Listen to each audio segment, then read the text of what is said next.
La cérémonie solennelle d'ouverture de la session ordinaire 2023 de l'Assemblée nationale de Côte d'Ivoire a eu lieu hier lundi au siège de l'institution à Abidjan Plateau. Président de cette session, Adama Bictogo, président de l'Assemblée nationale de Côte d'Ivoire, a saisi l'occasion pour dévoiler quelques projets de loi qui seront soumis aux députés au cours de l'exercice parlementaire 2023.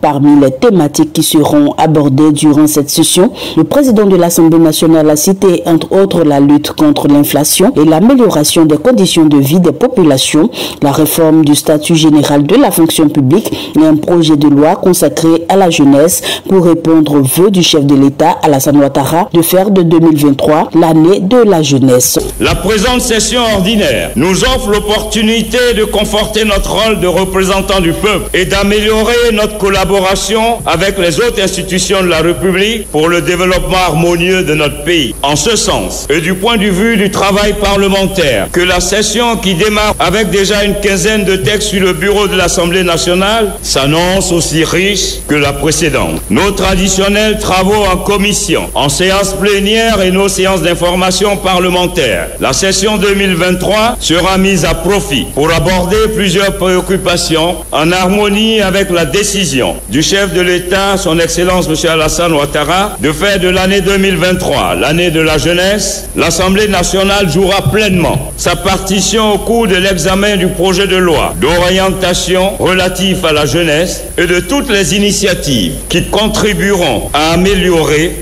l'employabilité des jeunes Ivoiriens. Le président de l'Assemblée nationale, Adama Bictogo, a appelé les parlementaires à conforter leur rôle de représentants du peuple et à améliorer la collaboration du Parlement avec les autres institutions nationales. Il a également invité les parlements africains à construire une diplomatie parlementaire pragmatique et forte. Je voudrais nous exhorter à construire une diplomatie parlementaire, une diplomatie des peuples pragmatique, empreinte d'ouverture vers les autres, sans aucune discrimination et barrière. Fort de notre légitimité de représentants des populations et porteurs de leurs aspirations profondes, nous devons donner un autre visage à notre planète en renforçant notre solidarité à travers la famille parlementaire. Dans un monde devenu un village interplanétaire au sein duquel toutes les entités se trouvent liées les unes aux autres. Chers collègues, les défis à relever nous l'imposent. L'ouverture de cette session 2023 a été marquée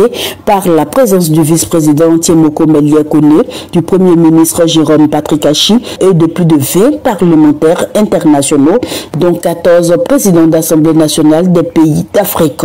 Écoutons successivement le président de l'Assemblée nationale du Niger, Seyni Oumarou, qui appelle ici les parlements africains à fédérer leurs forces pour éradiquer le terrorisme international, et la présidente de l'Assemblée nationale du Rwanda, Donati Mukabaliza, qui a partagé l'expérience de son pays qui a réussi à se reconstruire après le génocide rwandais en 1994. Il faut tout mettre en œuvre en Afrique ou ailleurs pour que l'international terroriste ne parvienne pas à créer un État où ces lois de notre âge vont avoir cours. Il est grand temps que les pays du littoral rejoignent ceux du Sahel, organiser un système de riposte englobant le G5 Sahel. Mon souhait est qu'à la diplomatie classique, l'on associe la diplomatie des peuples. Les parlements se doivent donc de prendre une part active dans la recherche des solutions aux problèmes que pose le terrorisme et les dérives qui l'accompagnent. Notre pays a fait 3 choix pour rebâtir la nation qui nous guide jusqu'à présent. L'unité, la responsabilité et penser grand et voir plus grand. Notre unité est basée surtout sur l'abolition de toute forme de discrimination, le dialogue et le consensus, le partage du pouvoir, la gouvernance inclusive et la mise en place des programmes d'unité et réconciliation. Nous avons choisi la représentation des femmes, des jeunes et des personnes handicapées dans les instances de prise de décision de notre pays. Brown Pivet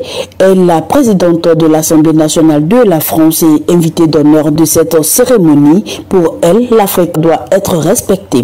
Grâce à vous, cher président, je parle à la représentation nationale ivoirienne dans toute sa pluralité. Et à travers ces élus ici rassemblés, je salue une grande nation africaine, amie de la France. Grâce à vous, je parle aussi à plusieurs pays africains, d'Alger au Cap, de Dakar à Djibouti, représentés par nos homologues. Grâce à vous, je parle à l'Afrique, je parle à l'avenir du monde.